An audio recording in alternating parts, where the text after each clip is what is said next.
Arevalo, kanina, nandito ako kanina, umakyat na ako. Pagbalik ko rito, nakatungo ka pa rin. Sino ba talaga kausap mo dyan?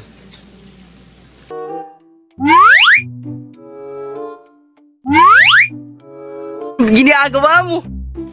Involved ka sa Ghost Project? Wa mo ko'y kalibutan, ana. Vlogger man unta ko.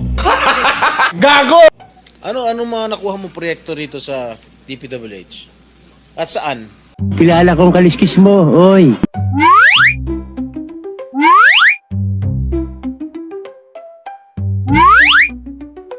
Alam mo, malamig na malamig ulo ko ngayon, ha? Pero pag ikaw, tumingin ka ng tingin na sa cellphone mo, hindi ko alam kung ano binabasa mo dyan, humarap ka sa amin. Bulacan eh, ba't di mo mabanggit ang Bulacan? Sa Bulacan, taga Cebu man ko. Nag-vlogger ako dire. It's very simple. Do you have any ghost project in any of the areas here in the Philippines? I invoke my rights against self-incrimination. Gunggong! Barinig kita sa mukha eh!